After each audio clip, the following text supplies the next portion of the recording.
मान लो शरीर में कोई गांठ पड़ गई है, डॉक्टर ने कह दिया ये गांठ गल नहीं रही है, दवाइयां ले रहे हो, औषधियां ले रहे हो। और हमने पहले भी कथा में कहा कि डॉक्टर शंकर का एक रूप होता है, डॉक्टर शिव का एक रूप है। शिव महापुराण की कथा डॉक्टर को शिव मानती है, डॉक्टर को शंकर का एक स्वरूप मानती है। और मान लो शरीर में कोई गांठ आ गई है, कोई गठान शरीर के अंदर आ गई और वो गल नहीं रही, या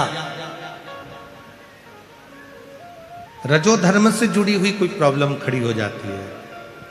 कई माताओं को रजस्वला धर्म के समय पर बहुत तकलीफें होती हैं, या रजस्वला धर्म में जुड़ी हुई कोई प्रॉब्लम हो जाती है, तो उसका लिए भी महाराज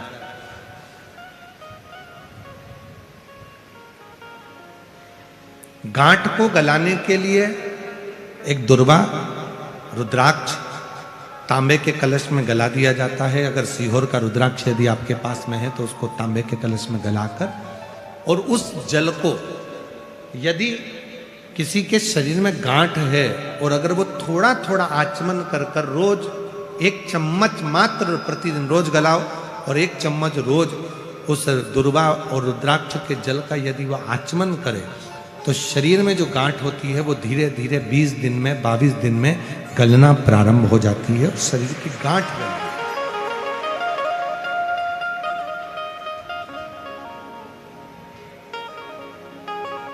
उस रुद्राक्ष में इतनी मूलता होती है, इतनी मूलता होती है। जैसे 5 मुखी रुद्राक्ष है, 7 मुखी रुद्राक्ष है, ये प्रत्येक जो रुद्राक्ष है, रुद्राक्ष कभी भी फैशन के लिए नहीं पहना जाता है, रुद्राक्ष हमेशा संरक्षण के लिए पहना जाता है।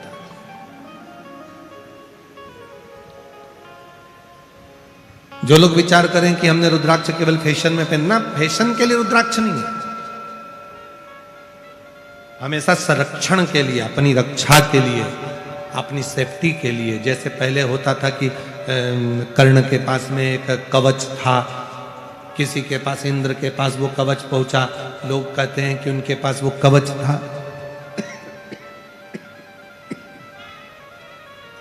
शिव महापुराण की कथा कहती है आप इतना तप नहीं कर सकते कि आपके पास कोई कवच आए, आप इतनी साधना नहीं कर सकते कि आपके पास कोई कवच आए। तब भगवान शंकर ने पार्वती जी से कहा कि मेरे नेत्र अश्रु से जो ये रुद्राक्ष का पौधा उत्पन्न हुआ है और इसका जो फल है, अगर किसी मनुष्य के शरीर पर रुद्राक्ष अगर उसके गले में पड़ा हुआ है तो समझ लेना कि शिव उसका कवच बनकर उसके सामने खड़े हैं। एक रुद्राक्ष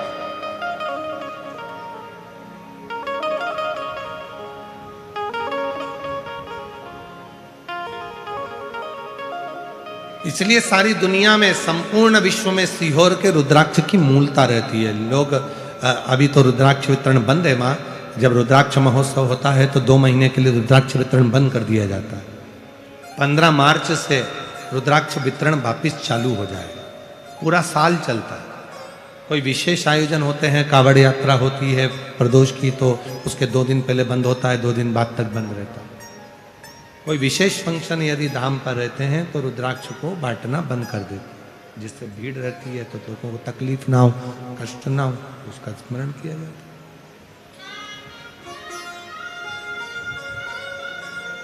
एक रुद्राक्ष यदि आप धारण कर रहे हैं तो फैशन से ना करें कि मैंने रुद्राक्ष की माला बनाई है पहनूंगा, आज का फैशन चल रहा है। ना ना ना,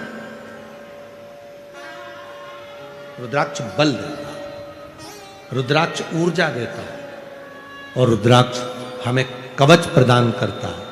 कितना सुंदर कहा गया, यदि प्रातः के समय पर, सुबह के समय पर यदि मात्र रुद्राक्ष को हम अपने सीधे हाथ से गले में पड़े हुए रुद्राक्ष को केवल हाथ में थोड़ी तेजी से उसको पकड़ लेते हैं, तो शरीर में अगर दिन भर में कोई रोग आने वाला भी होता है तो वो रोग कट जाता है, वो रोग समाप्त हो जाता है। उस रुद्राक्ष में इतना बल है, इतना।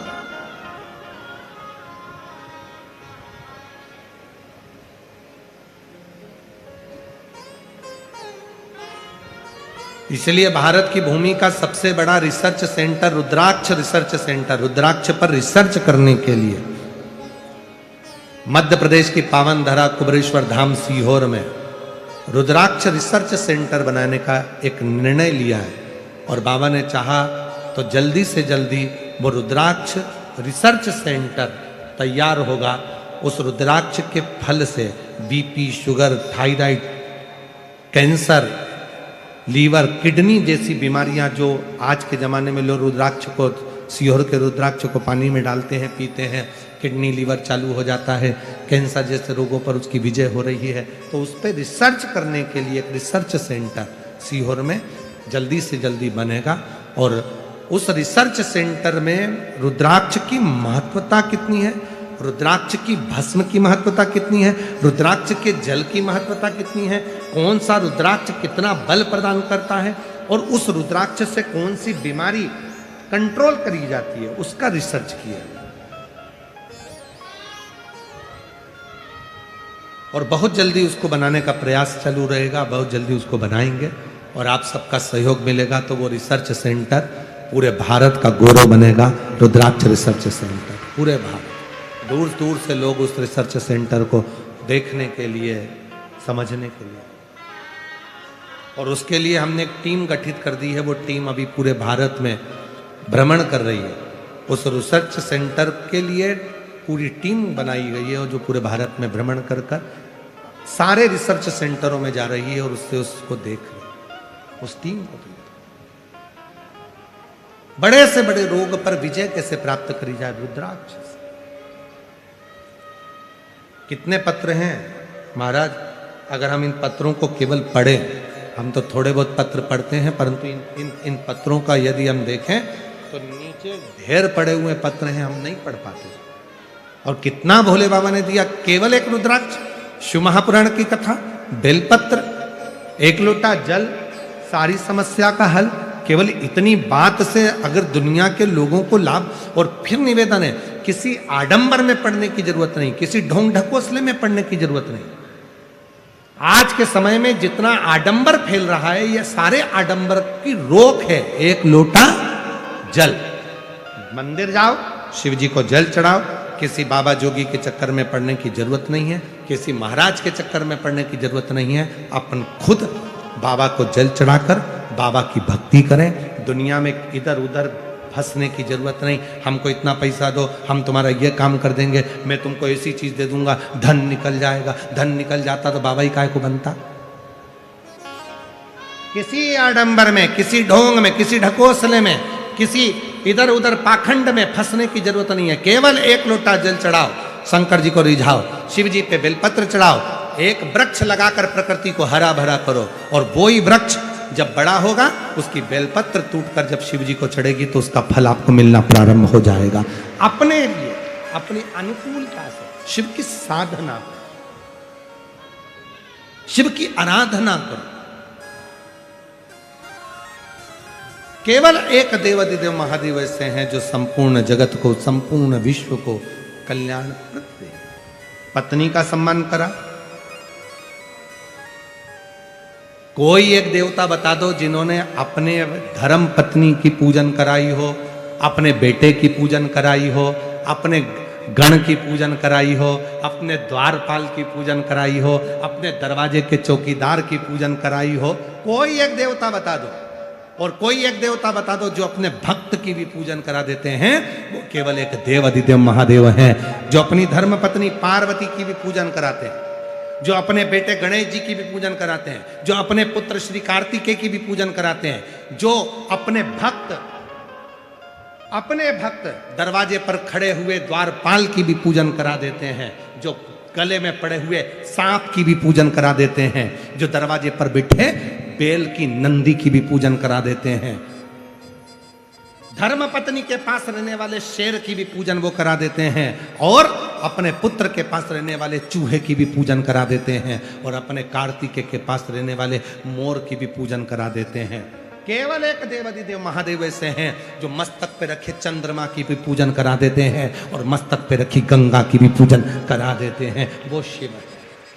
और पूरी 33 कोटि देवता में शंकर भगवान ऐसे हैं जो जिनके तन पर चढ़ी हुई राख की भी पूजन करा देते हैं और भस्म को भी वैभवशाली बना देते हैं, वो शिव है, वो शिव है। चपटी भभूत में है खजाना, वो शिव है। और भगवान शंकर की कथा कहती है केवल यहीं तक शिव नहीं, जो शंकर भगवान का भजन करता है, शिव का स्मरण करता है, शंकर को अपना मान लेता है, एक लोटा जल चढ़ाना प्रारंभ कर देता है, शिव के मंदिर जाना चालू कर देता है, शिव कथा में जिसका मन लगना प्रारंभ हो जाता है और जो शंकर का पूर्ण विश्वास के साथ समर्पित हो जाता है, एक दिन ऐसा आता है कि शिव उसको उस मंजिल तक पहुंचा देते हैं कि उसकी भी पूजन कराना प्रारंभ कर दे।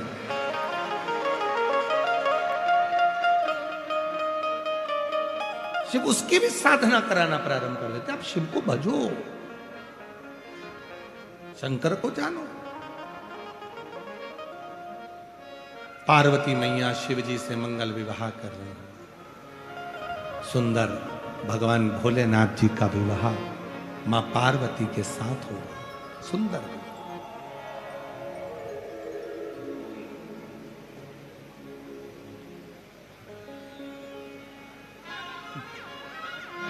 भोजन की तैयारी हो गई।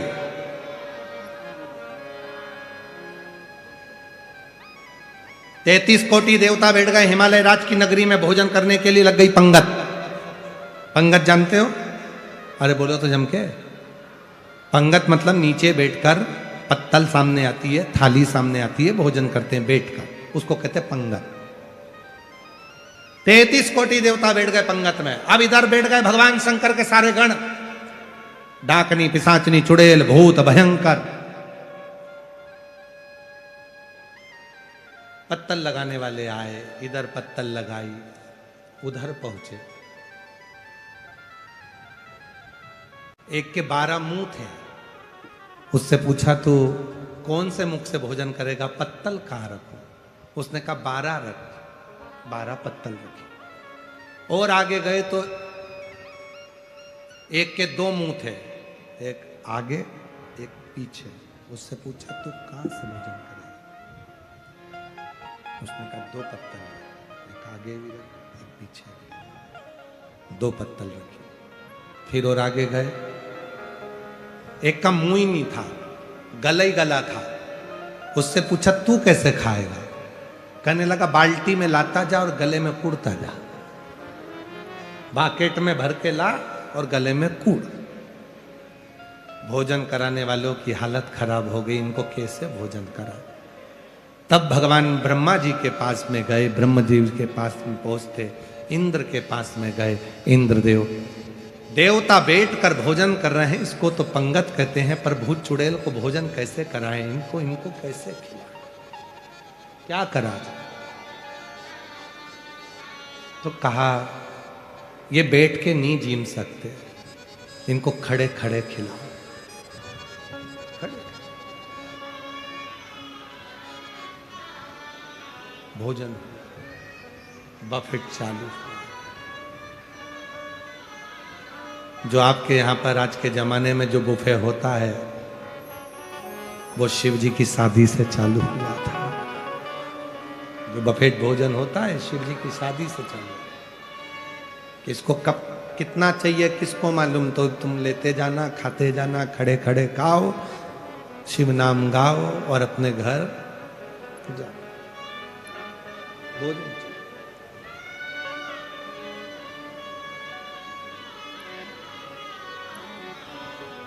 समय आया विदाई का, माँ जगत जननी जगदम्बा अम्बा पार्वती माँ विदा हो।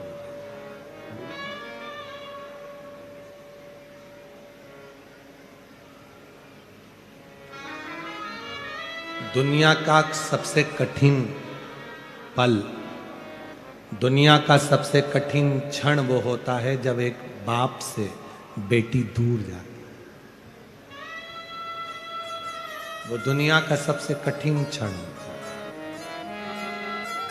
लोग कहते हैं कि बेटी की विदाई में सबसे ज्यादा मार होती है, पर शिव महापुराण की कथा कहती है बेटी की विदाई में सबसे ज्यादा बाप रोता है। बाप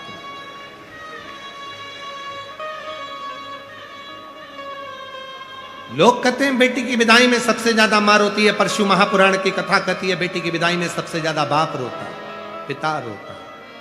हिमालय राज पर्वत है, पत्थर है, और पर्वत के भी नेत्र से जल बहता है जब हिमालय राज की पुत्री पार्वती शिव जी के साथ विवाह कर जाए। पर्वत से और माँ के कलेजे के टुकड़े बाबुल भी रोए, बेटी भी रोए, माँ के कलेजे के टुकड़े कैसा जुलम है हाय हर जाई, कोई जन्म दे कोई ले जाए, बाबुल भी रोए, बेटी भी रोए, माँ के कलेजे के टुकड़े रोए। ये कैसा जुल्म है जिस माँ ने 9 महीना गर्भ में रखा, पाल पोस कर बड़ा करा, विवाह का समय आता है और बेटी की विदाई हो जाती है। हिमालय राज ने पार्वती को गले लगाकर कहा लाडो जा रही हो, 2 कुल की मर्यादा का ध्यान रखो। बेटा 1 कुल को तारता है पर बेटी 2 कुल को तारती है। 2 कुल की जवाबदारी, 2 कुल की जिम्मेदारी एक बेटी पर होती है।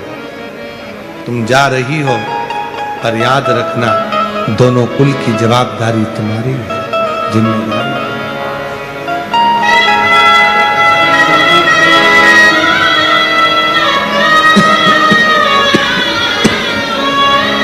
चल दी मां नंदी पर बैठकर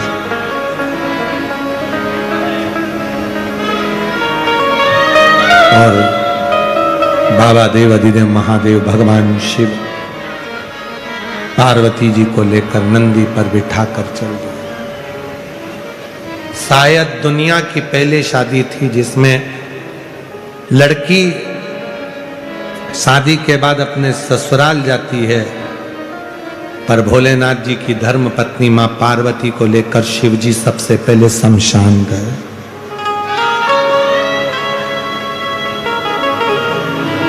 कौन नई दुल्हन, कभी हल्दी लगी हुई दुल्हन क्या शमशान जाती है?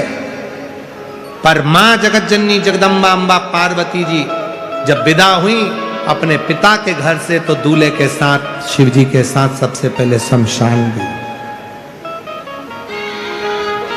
शिव जी ने, पार्वती जी ने पूछा कि मुझे यहां लाने का कारण क्या है?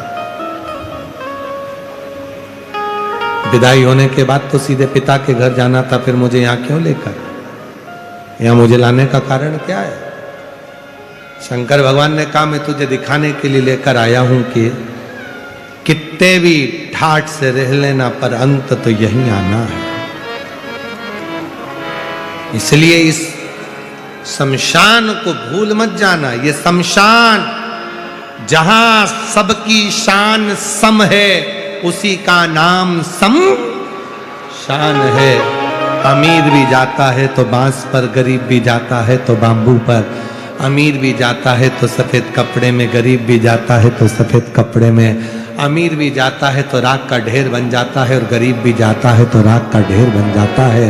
जहां सबकी शान सम है उसी का नाम शमशान है। इसलिए पार्वती अब मैं तुझे लेकर यहाँ आया हूं और तू यहां से अब मेरे साथ कैलाश चल। काशी की यात्रा कराकर भगवान देवाधिदेव महादेव भगवान शंकर काशी की यात्रा कर सारे देवताओं ने खूब उत्सव मनाया शिव जी के मंगल विवाह का। एक कबीरल भक्ति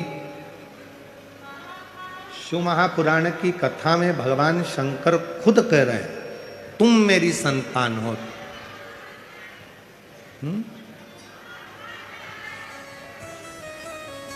शिव महापुराण की कथा में स्वयं भगवान शंकर कह रहे हैं कि तुम मेरी संतान हो, तुम मेरी औलाद हो। कर्म से पीछे मत हटो। ये स्पीकर नहीं चल रहा है क्या? हम बोल रहे हैं स्पीकर उन चालू नहीं है।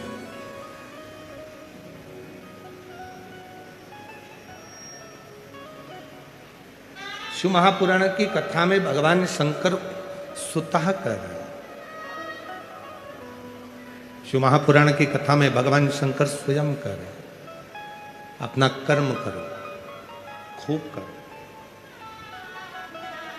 पैसा कमाओ, जितनी तुम्हारी शरीर की कैपेसिटी है उससे 4 गुना ज्यादा कमाओ। ये शिव कहते हैं, शंकर कर रहे हैं, भगवान ओगढ़दानी स्वयं कर रहे हैं कि पैसा कमाओ, खूब कमाओ। ये देवाधिदेव महादेव कर रहे हैं, कर्म करो, खूब करो, देवाधिदेव महादेव कर रहे हैं। शिव महापुराण की कथा में भगवान शंकर कहते हैं पैसा कमाओ, खूब कमाओ, और शंकर जी एक बात और कहते हैं कि उस पैसे को कमाने के साथ में थोड़ी थोड़ी दुआ भी कमाते चलना, थोड़ा थोड़ा आशीर्वाद भी कमाते चलना।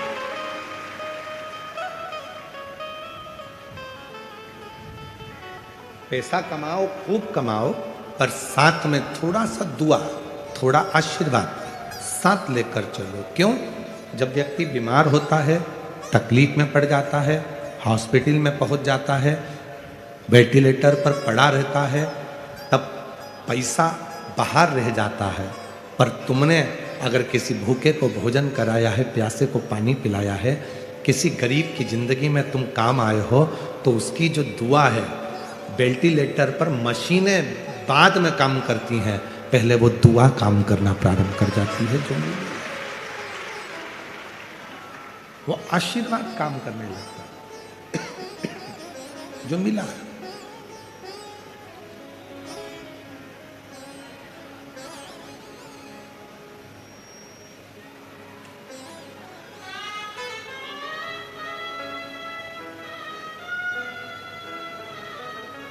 श्री प्रकाश भाई साहब कह रहे थे, श्री प्रकाश धारीवाल जी कह रहे थे कि हमारे पिताजी जब बीमार पड़े, स्वास्थ्य खराब हुआ, और जब वो ठीक हुए और ठीक होने के बाद शिव मंदिर में आए, घर आए, तो उन्होंने एक ही बात कही कि मुझे मेरे भोले बाबा ने वापिस भेजा, मेरे शंकर जी ने मुझे वापिस भेजा, और अब भेजा है कि अब तूने कमाया बहुत, अब दोनों हाथों से धर्म कर, सत्कर्म कर, कहीं किसी गरीबड़ी की जिंदगी बनाने का प्रयास कर, भूखे को भोजन और प्यासे को पानी देने का प्रयास कर।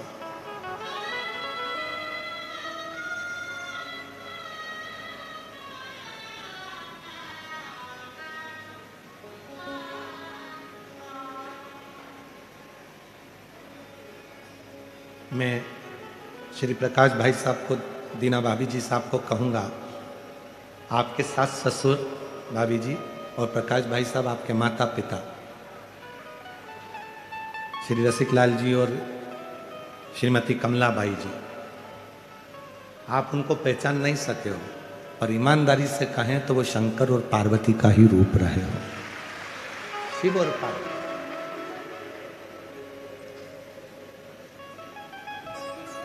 भगवान देवाधिदेव महादेव की ये फुलवारी, ये सुख, क्योंकि संसार सागर में आने के बाद मानव देह को पहचानना बड़ा कठिन है, लोग नहीं पहचान पाते।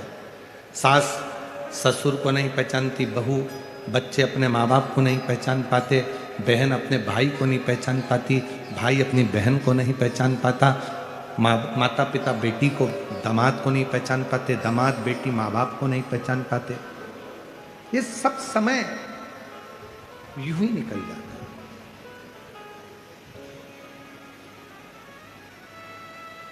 ये जितने मेरे श्रोता भाई बहन बैठे हैं, जितने, हम जानते हैं आज पंडालों में जगह नहीं है, पंडाल भरे पड़े हैं, इसलिए आप लोग सब लोग बहुत सारी मात्रा में बाहर खड़े हो, हम जान रहे हैं।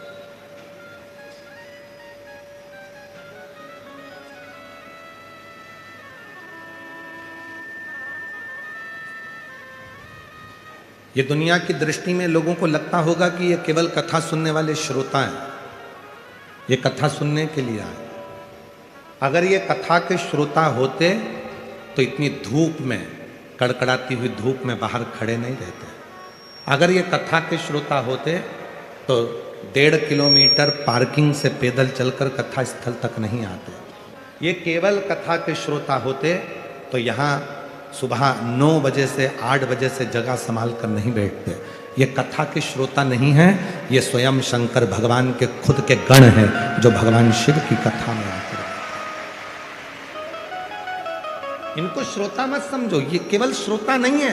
श्रोता तो टीवी के सामने बैठे रहते, श्रोता तो एसी के कमरे में बैठे रहते, श्रोता तो सोफा और डनलप के गद्दे पर बैठे रहते। ये श्रोता नहीं है।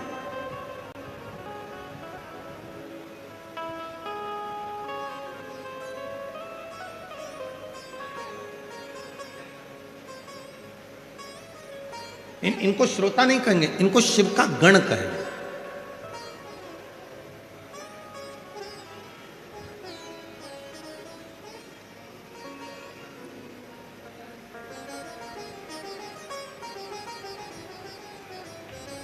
इनको भगवान शंकर का स्वयं का परिवार का अंग कहेंगे। कितना दूर दूर से चले आ रहे हैं, बुजुर्ग माता है। आप जितने भी मेरे श्रोता भाई बहन शिरूर वाले हैं ना, आपकी दुकान अगर यहाँ कहीं पर हो तो आपके पतियों से पूछना कि बुजुर्ग माता है, सिर पे बैग लेके, पानी की बोतल लेकर, एक छाता बाजू में और बच्चों को साथ लेकर धीरे धीरे टुकुर धीरे धीरे धीरे धीरे चली आ रही है। गर्मी लगती है, एक जगह बैठ जाती है, फिर सामान रखती है, फिर चल देती है। कुंभ का मेला तो 12 साल में लगता है और शिव महापुराण का कुंभ का मेला तो हर 7 दिन में लगना प्रारंभ हो जाता है। और जिसने इस नजारे को नहीं देखा, जिसने, शिरूर के रहवासियों से निवेदन है, शिरूर में रहने वालों से निवेदन है, कभी रात का समय पति को दुकान से फुर्सत मिल जाए तो उससे कहना मुझे गाड़ी पर लेकर चलो और इस कथा पंडाल का दर्शन कराओ। कभी आना रात्रि के समय पर, मेरी माताएं इतने भजन में डूबी रहती हैं, भक्ति में आनंद करती हैं, स्मरण करती हैं, नाचती हैं, गाती हैं, भूमि को नमन करती हैं। कभी शिरूर वालों को मौका मिल जाए तो रात के समय आकर इस नज़ारे को देखना तो किसी कुंभ के नज़ारे से कम नज़ारा नजर नहीं।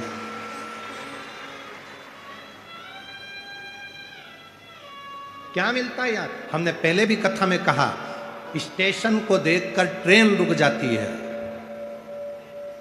बस स्टैंड को देखकर बस रुक जाती है, एयरपोर्ट को देखकर हवाई जहाज रुक जाता है और हेलीपैड को देखकर मेरा शिव उतर जाता है। ये शंकर भगवान का हेलीपैड है।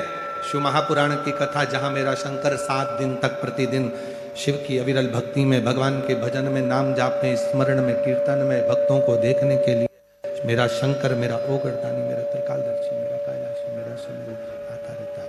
जहाँ मेरे भगवान शंकर आते रहते हैं, भगवान शिव आते रहते हैं। शंभु शंभु शंभु शंभु, जहाँ मेरा शिव आता रहता है।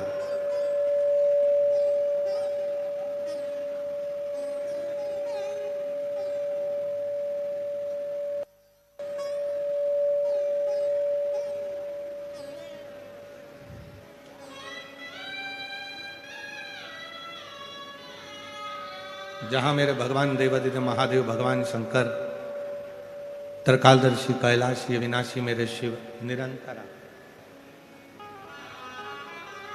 इन शिव भक्त के रूप, भगवान शंकर के इन भक्तों के रूप में, भगवान शंकर के इन स्वरूप में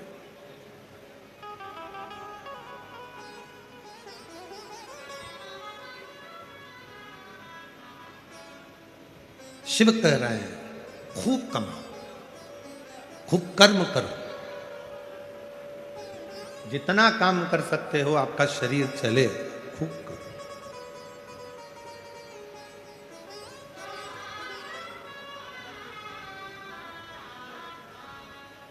जब तक नौकरी में रहो ना, सर्विस में हो, नौकरी में हो,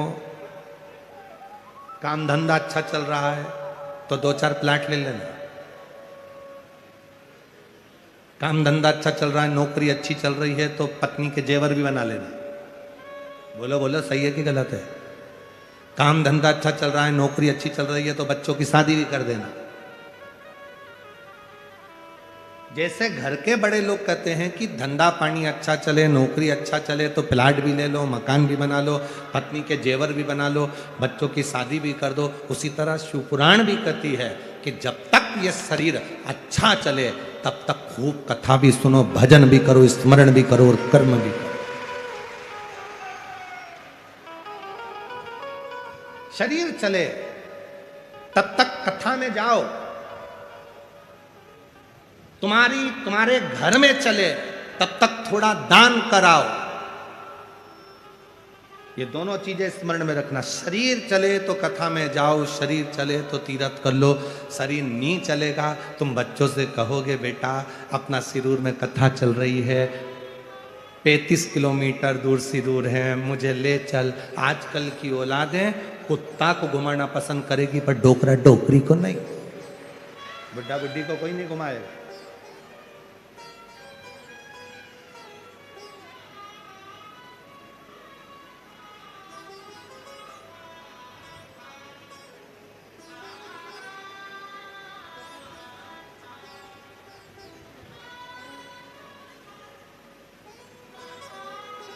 एक जगह कहीं गए थे तो वहां हमने थोड़ा सा विचित्र काम देखा तो हमारे को बड़ा बुरा लगा,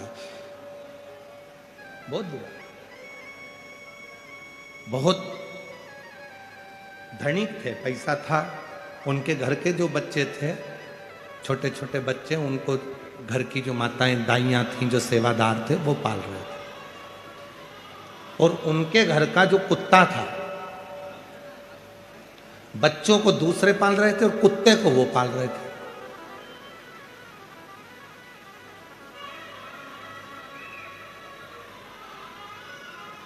आशीष ने पूछा गुरुजी बड़ा विचित्र नजारा है। हमने कहा बेटा नजारा नहीं, ये कर्म की गति है, कर्म की गति।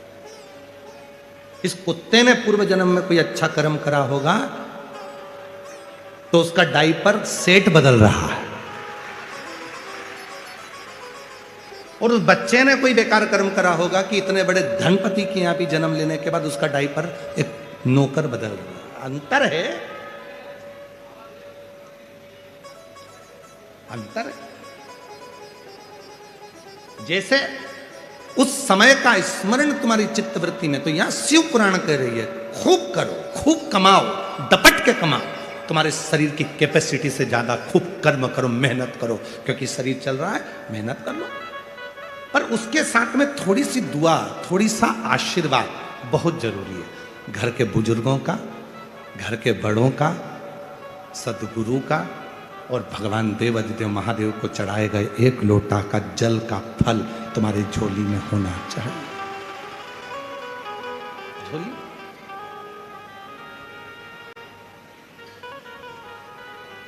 किस्मत है तुम्हारी। सिरूर वालों, कोई तो पुण्य तुम लोगों ने पूर्व जन्म में करा होगा अच्छा जोरदार, इसलिए फागुन महीने में तुम्हें ये शिव महापुराण की कथा 7 दिन की श्रवण करने का सौभाग्य प्राप्त हो गया। कोई पूर्व का कर्म है, कोई पूर्व का किया हुआ अच्छा कर्म है जो आपको और हमको भगवान शंकर की अविरल भक्ति को प्राप्त करने का मौका मिला। और याद रखना, केवल पूजन करने से मेरे शंकर भगवान प्रसन्न नहीं होते।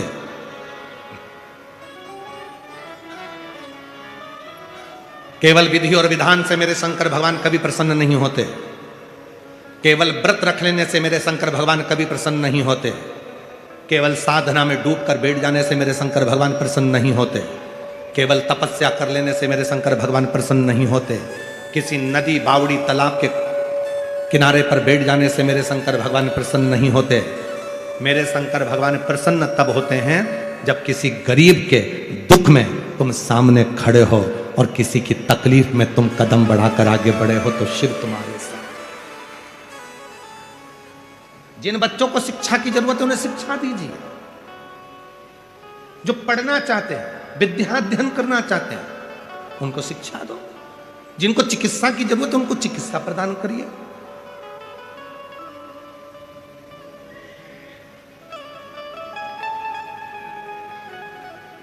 कभी सीहोर आए, हम कहेंगे यहाँ विजय भाऊ जी तो अभी सीहोर आए थे, उनके मित्र के साथ विशाल संचेती जी भी सीहोर आए थे।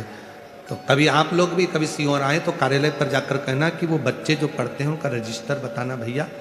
कम से कम 1000 से ऊपर ऐसे बच्चे हैं जो पढ़ने की ललक रखते हैं और उनके पास में पैसा नहीं है।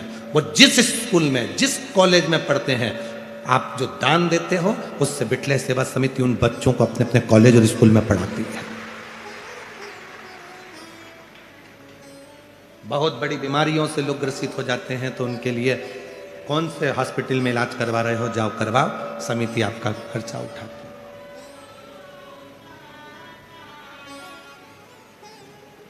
केवल शिव महापुराण कथा सुन ली वो मूल नहीं, शिव पुराण के तत्व को मेरे शंकर भगवान क्या है, महामृत्युंजय। महामृत्युंजय का मतलब वो है, लोग कहते हैं महामृत्युंजय का जाप कब कराना चाहिए, व्यक्ति को मर रहा है तो मृत्यु को जीतने के लिए महामृत्युंजय का जप करना चाहिए।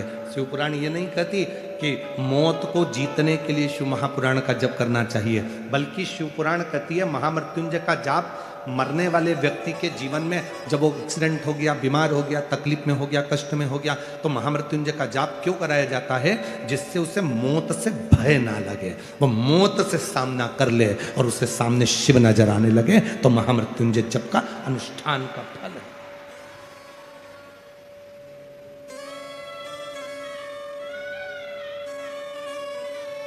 ये सीटी जो बज रही है, इसको बहुत देर से तुम दोनों बैठे हो, इसको थोड़ा सा सेट तो करो। महामृत्युंजय का अनुष्ठान, महामृत्युंजय केवल मौत से नहीं बचाता, महामृत्युंजय का अनुष्ठान हमें काल के भय से मुक्त कराता, काल के भय से मुक्त। और अकाल मृत्यु वो मरे जो काम करे चंडाल का, और काल उसका क्या बिगाड़े जो भक्त हो महा। जो शिव की साधना करने वाला हो जाता है, भगवान शंकर की आराधना करने वाला हो जाता है, शिव तत्व को जानने वाला हो जाता है, शंकर को भजने वाला हो जाता है, फिर उसके ऊपर काल का भय नहीं रहता उसे। फिर उसे काल का भय नहीं है।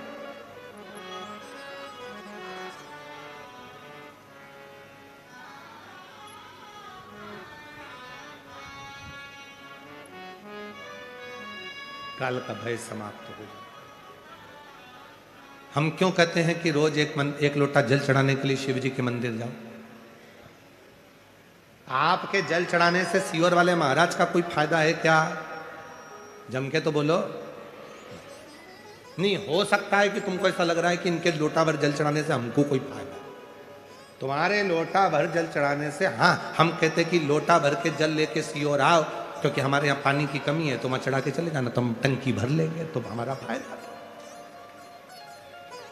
हम तुमसे कहते कि लोटा भर के पानी लाओ और सीहोर में दो, तो हमको लगता कि हमारा जो गर्मी के 3-4 महीने हैं, पानी की जो दिक्कत आती है, हम टंका भर लेंगे तो वो काम आ जाएगा। पर हमने ये नहीं कहा कि तुम सीहोर जल लेकर आओ, सीहोर तुम कुछ लेकर आओ, हम नहीं कहे। हम तो और यहाँ तक कहते हैं कि सीहोर आओ तो अपनी चेन, अंगूठी, मोबाइल, पर्स सब घर पे रख के आओ, बाबा के आश्रित होकर आओ, क्योंकि वो खुद कोहिनूर हीरा कुबेरेश्वर महादेव बैठा है। तुम्हारे हीरे की उसको जरूरत नहीं, वो स्वयं विराज है,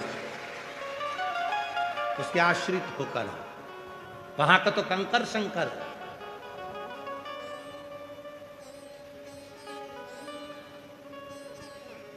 तुम्हारे एक लोटा जल चढ़ाने से सीहोर वाले महाराज का कोई फायदा नहीं है।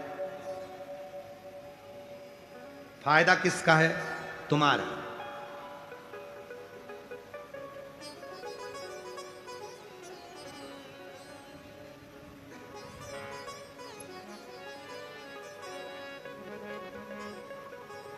दुख किसका मिट रहा है? तुम्हारा। तकलीफ किसकी मिट रही है? तुम्हारी। परेशानियां किसकी मिट रही है? तुम्हारी। कष्ट किसका मिट रहा है? तुम्हारा। और अभी भी जितने इस पंडालों में बैठकर शिव महापुराण की कथा को सुन रहे हैं और जितने आस्था चैनल पर टीवी पर बैठकर कथा सुन रहे हैं और सोशल मीडिया पर जितने शिव भक्त कथा सुन रहे हैं, आप टीवी चालू कर कर रिमोट अपने हाथ में लेकर आराम से अगर शिव महापुराण की कथा को श्रवण कर रहे हो तो यह भी निश्चित है कि इसमें लाभ तुम्हारा होगा। 3 महीने में मेरा बाबा तुम्हारी गोदी में कुछ ना कुछ ला कर जरूर। इसमें सियोर वाले बाबा का कोई फायदा नहीं है।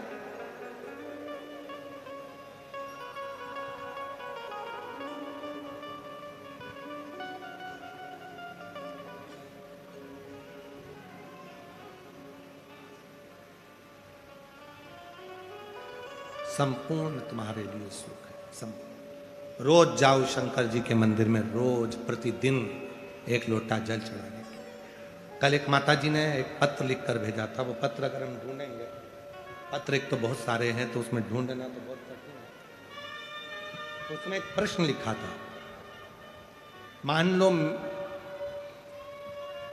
हम रजोधर्म से हो जाते हैं, रजस्वला हो जाते हैं, तो भगवान का नाम लेना चाहिए कि नहीं लेना चाहिए? कथा सत्संग श्रवण करना चाहिए कि नहीं करना चाहिए? भगवान को जपें कि नहीं जपें? भगवान का भजन करें कि ना करें? तो मेरा उन माता जी से निवेदन है, शिव महापुराण की कथा तो यहां तक कहती है कि हर पल, हर घड़ी, हर क्षण उस ईश्वर को याद करो। हर पल, हर घड़ी, हर क्षण उस शिव को याद।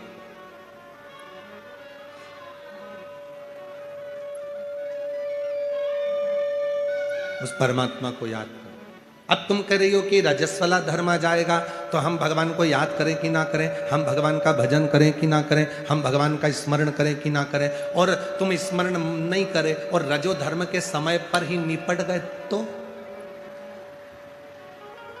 अब भगवान का नाम तो लिया ही नहीं, भजन तो किया ही नहीं, स्मरण तो किया ही नहीं, मालूम पड़ा और नरक का भोग भोगने को मिल गया। द्रौपदी रजस्वला थी, केश पकड़कर खींचकर, बाल धोकर द्रौपदी बाहर आई थी और दुशासन उसका केस खींचकर लेकर आ गया और भरी सभा में लाकर खड़ा कर दिया।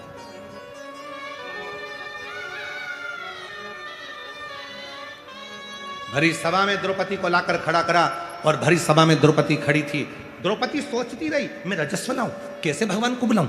ये दुशासन मेरा चीर खींच रहा है, दुर्योधन मेरा चीर खींच रहा है, ये कौरव मेरा चीर खींच रहा है, मैं नग्न होती चली जा रही हूं, मेरा शरीर पूरा नग्न होता जा रहा है, मैं भगवान को बुलाऊं कि नहीं बुलाऊं? मैं रजस्वला, मेरा रजो धर्म, मैं परमात्मा को बुलाऊं कि ना बुलाऊं? सोच। आखिरी में उसने सोच लिया कि भले मैं रजो धर्म में हूं पर उस परमात्मा को तो याद कर सकती हूं, और याद करूंगी तो वह परमात्मा मेरे ऊपर कृपा तो करेगा। और उस द्रौपदी ने रजस्वला धर्म में भी उस भगवान कृष्ण को याद किया और भगवान ने उसके रजस्वला धर्म पर ही उसका चीर बढ़ाना प्रारंभ किया। याद करो, परमात्मा का भजन करो, स्मरण करो, कीर्तन करो, मंत्र जाप करो, नाम जाप करो, नाम स्मरण करो, बार बार भगवान का भजन करो। तुम कैसे भी हो, कैसी भी अवस्था में हो, उस परमात्मा को याद करने में देरी नहीं होना चाहिए। उस परमात्मा को भजने में देरी नहीं होना चाहिए। वो एक याद करो, एक कोई फिल्म का गीत था, उसकी चोटी ऐसी थी,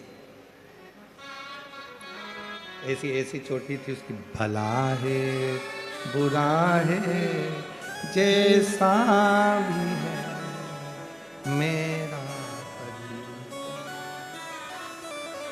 वो ऐसी छोटी उसकी थी, तो उसमें बोल रही कि भला है बुरा है जैसा भी है मेरा पति मेरा देवता है। उसी तरह मेरे शिव भी कहते हैं अच्छा है बुरा है कैसा भी है, मेरा भक्त, मेरा गण, मेरा अपना है, मेरा अपना। वो नहीं देखता कि तुम क्या, वो चोर चोरी करने के लिए गया, शंकर जी के मंदिर पे जलाधारी थी, उसने सोचा चुराऊंगा कैसे, ऊपर की जलाधारी को निकालना है, टेबल नहीं है, कुर्सी नहीं है, स्टूल नहीं है, निसेणी नहीं है, शंकर जी के शिवलिंग पर चढ़ गया, जलाधारी उतार रहा था, नीचे से शंकर भगवान प्रसन्न होकर प्रकट हो गए, मांग तुझे क्या चाहिए। उसने कहा तुम कौन, शंकर भगवान, आज तक नहीं आया, तो क्या आज तक चढ़ा भी तो नहीं था, अभी तक धतूरा चढ़ाया था, बेलपत्र चढ़ाई थी, पानी चढ़ाया था, चावल चढ़ाया था, आज तो पूरा ही चढ़ गया, इससे बढ़कर सुख क्या, मांग ले।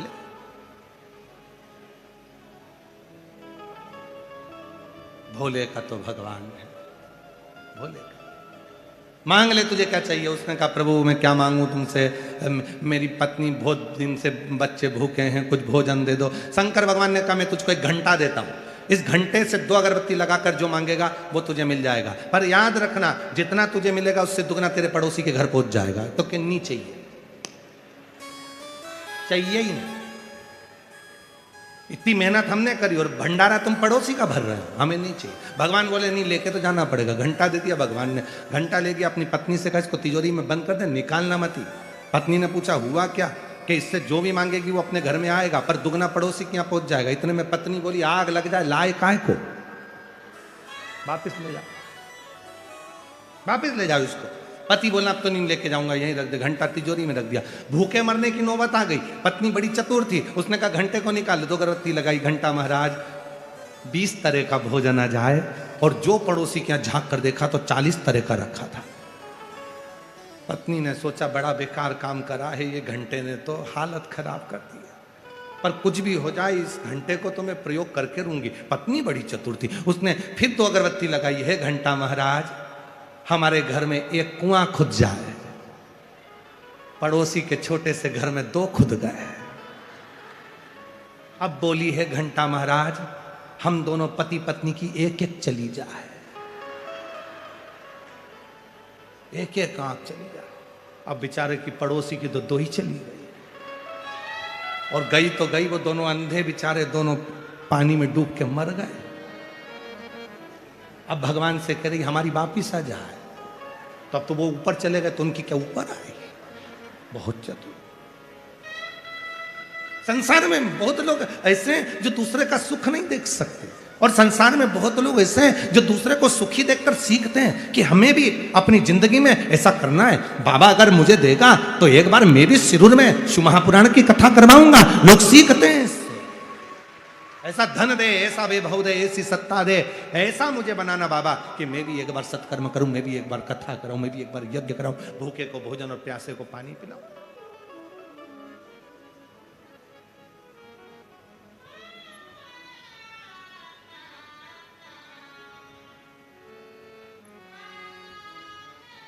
उस परमात्मा का एक भाव, वो बहुत भोला है, उसको कुछ चीज की जरूरत नहीं है। कहा क्या रजो धर्म में स्त्री भगवान का नाम ले सकती, क्यों नहीं ले सकती।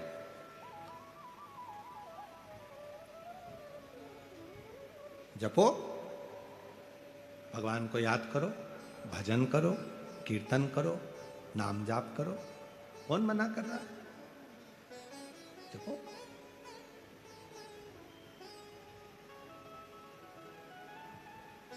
ना जाने कौन सी घड़ी, कौन सा पल, कौन सा समय आखिरी हो और मुख से भगवान का नाम ही ना निकले, तो ऐसा क्या मतलब शब्द।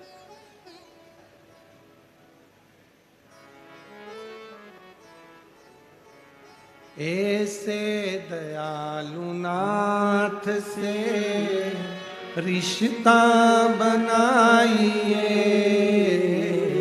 ऐसे दयालु नाथ से रिश्ता बनाइए, मिलता रहेगा आपको जो कुछ भी चाहिए, मिलता रहेगा आपको जो भी चाहिए। ऐसा करिश्मा होगा जो हुआ कभी नहीं, ऐसा करिश्मा होगा जो हुआ कभी नहीं। मांगा है भोलेनाथ से वरदान एक ही। सब बोलो, मांगा है भोलेनाथ से वरदान एक ही। तेरी कृपा बनी रहे जब तक है जिंदगी, तेरी कृपा बनी रहे जब तक है जिंदगी। मांगा है भोलेनाथ से वरदान एक ही। मांगा है भोलेनाथ से वरदान एक ही। तेरी दया बनी रहे जब तक है जिंदगी, तेरी दया बनी रहे जब तक है जिंदगी। मांगा है भोलेनाथ से वरदान एक ही। मांगा है भोलेनाथ से वरदान एक ही। केवल एक वर मांगिए कि तेरी कृपा चाहिए, तेरी करुणा चाहिए, तेरी उदारता चाहिए, इससे ज्यादा कुछ नहीं चाहिए। गंदा शरीर हो जाता है, मन गंदा मत होने दो। शरीर गंदा हुआ चलेगा, पर मन गंदा मत हो।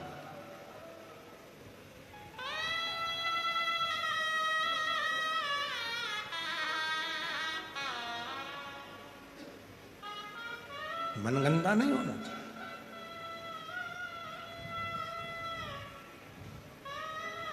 जब भगवान देवादिदेव महादेव का मंगल विवाह हुआ पार्वती जी के साथ में, और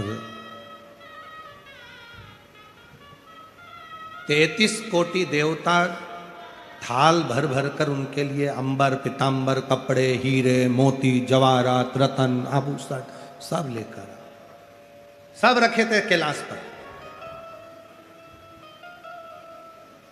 ब्यूटी पार्लर वाले भी आए,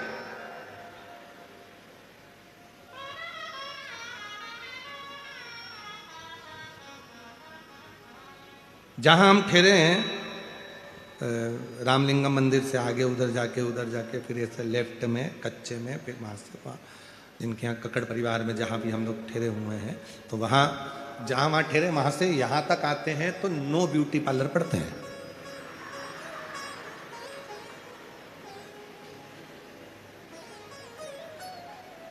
नो बाहर है और एक ये 10 बार, ये भी ब्यूटी पार्लर है। वहां बाहर का श्रृंगार होता है जिसको देखकर पति और पत्नी रीझ जाते हैं, और यहाँ भीतर का श्रृंगार होता है जिसको देखकर महादेव रीझ जाता है। पार्लर ये भी है, वो भी पार्लर और पार्लर ये भी है।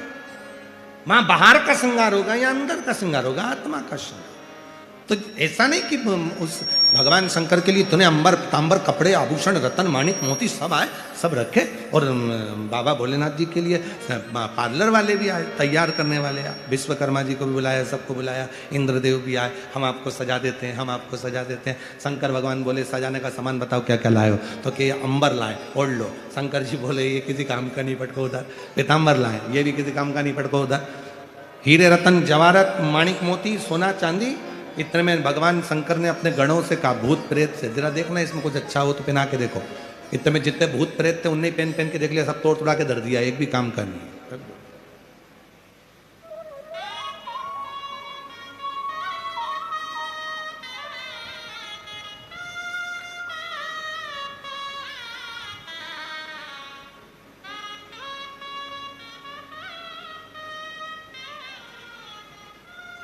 शिव जी ने कहा ये कपड़े मेरे काम के नहीं है। भगवान शंकर ने तुरंत उसी समय पर अपनी डमरू की नाद करी।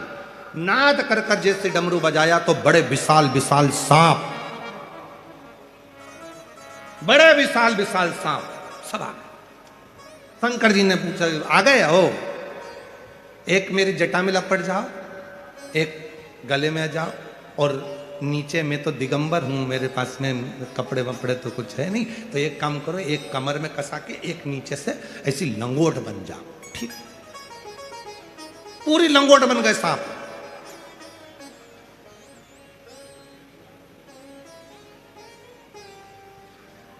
और दिगंबरा दिगंबरा पाद वल्लभ दिगंबरा, दिगंबरा दिगंबरा पाद वल्लभ।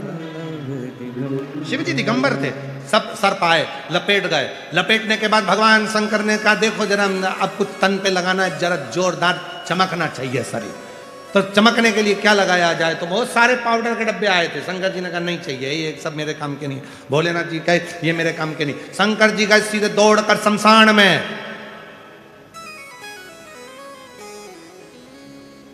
मुर्दा जलकर राख, उस भस्म को चढ़ाया अपने ऊपर, चमक गए। चलो नंदी पर बैठ गए। नंदी पर बैठे उल्टे, नंदी का मुंह था इधर, शंकर जी का मुंह था उधर।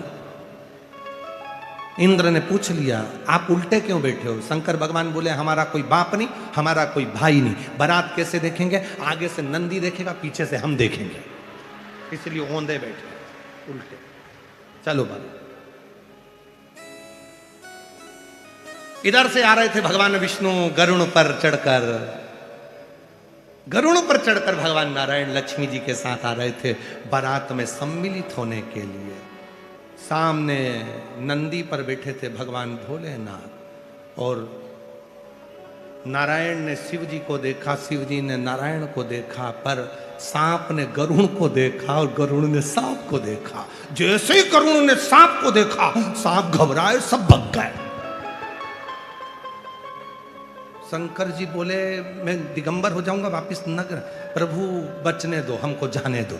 शंकर जी पूरे दिगंबर, दिगंबरा दिगंबरा श्रीपाद वल्लभ दिगंबरा, दिगंबरा दिगंबरा पाद वल्लभ दिगंबरा, दिगंबरा दिगंबरा पाद वल्लभ दिगंबरा, पाद वल्लभ दिगंबरा स्वामी समर्था दिगंबरा, पाद वल्लभ दिगंबरा स्वामी समर्था दिगंबरा, दिगंबरा दिगंबरा श्रीपाद वल्लभ दिगंबरा। 5 अप्रैल तक आरणी यवतमाल में शिव महापुराण की कथा रहेगी। 8 से 14 अप्रैल को भीलवाड़ा राजस्थान में कथा रहेगी, और 17 से 23 अप्रैल को दिल्ली में शिव महापुराण की कथा रहेगी। कथाओं के क्रम निश्चित है, समय समय पर आप भी कथा का लाभ लेते रहें। दिल से बाबा को अपने मन का भाव कहेंगे, बाबा को प्रार्थना करें, हृदय से विनय करें, निवेदन करें।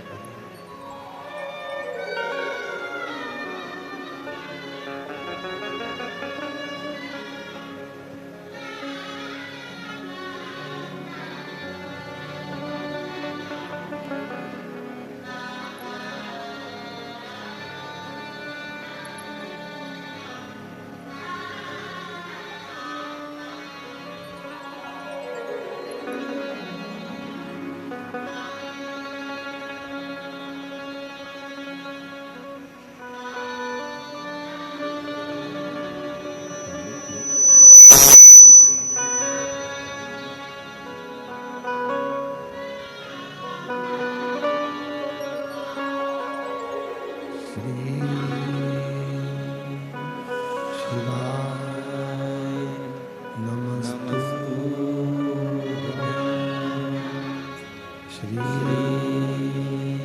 शिवाय नमस्तु श्री शिवाय नमस्तु श्री शिवाय नमस्तु श्री शिवाय नमस्तु भोला सब दुख काटो हमारा ओ भोला सब दुख काटो हमारा शिव शंकर जप तेरी माला भोले बाबा जप तेरी माला भोला सब दुख काटो हमारा ओ भोला सब दुख काटो हमारा वेश है मंगलकारी वेश है मंगलकारी शमशान वासी हमारा शमशान वासी हमारा ओ भोला सब दुख काटो हमारा ओ भोला सब दुख काटो हमारा।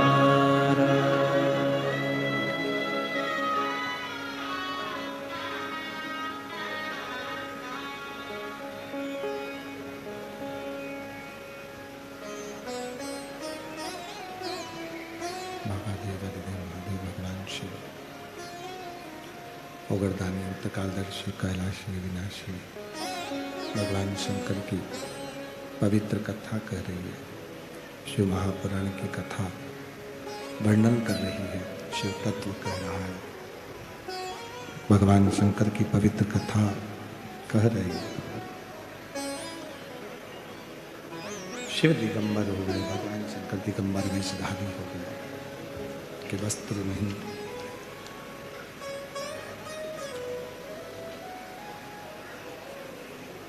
माँ पार्वती जी से विवाह करने के लिए चले आए।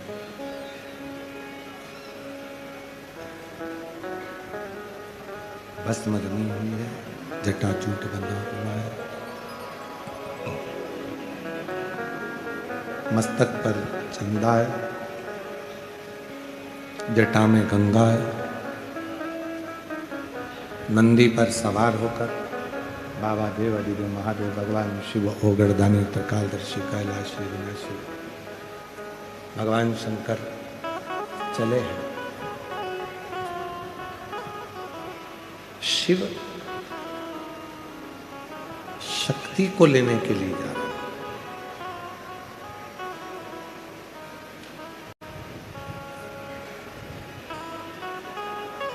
और भगवान भोलेनाथ जी, भगवान देवादिदेव महादेव भगवान शिव ब्रह्मांड के रचनाकर्ता भी हैं, ब्रह्मांड के पालन करता भी हैं और ब्रह्मांड के संहार करता भी हैं। सब कुछ शिव है। और जिसने जिंदगी में शिव को अपना सर्वस्व मान लिया, उसके लिए शिव सब कुछ हो गया।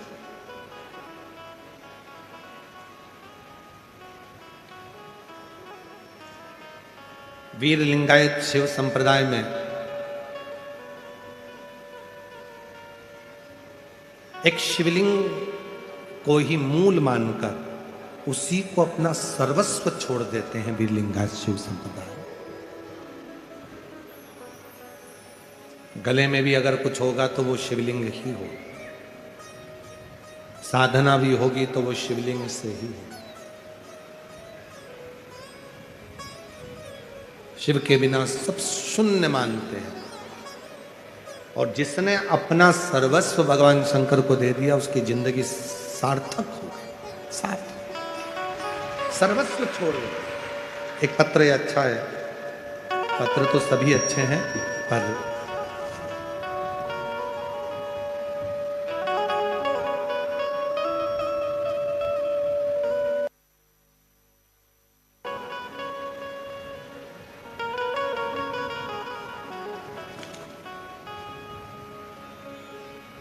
मैं कामनी रासकर नगर मेरी बेटी को जन्म से ही दृष्टि दोष था और उसकी कंडीशन बुद्धि की, विवेक की कमजोर। कहीं बैठी हो तो हाथ हिला सकती हैं। कामनी रासकर नगर से हैं गुरुदेव। ना मेरी बेटी चल पाती थी, ना बैठ पाती थी, ना बोल पाती थी। कहीं बैठी हैं? आ जाइए। ना चल पाती थी, ना बैठ पाती थी, ना बोल पाती थी। मैं इसको एक कथा के पंडाल में बेजापुर में लेकर आई थी और वहां कथा पंडाल की मिट्टी मैंने अपने बेटी के शरीर पर लगाकर बाबा से प्रार्थना करी थी, बाबा अगर सियोर वाला बाबा कहता है कि तू है और पंडाल में तू आता है, 7 दिन तू यहीं रहता है, तो मेरी बेटी को इन 7 दिनों में तू ठीक कर दे। मेरी बेटी चलने लगे, बोलने लगे और मेरी बेटी अपना काम करने लगे। गुरुदेव, आज मैं बाबा को धन्यवाद देने के लिए आई हूँ। अब मेरी बेटी चलती भी है और बोलती भी है। जो पलंग पर पड़ी रहती थी, हिल नहीं सकती थी, गंदगी भी पलंग पर करती थी, उसको उठाना पड़ता था, बिठाना पड़ता था, आज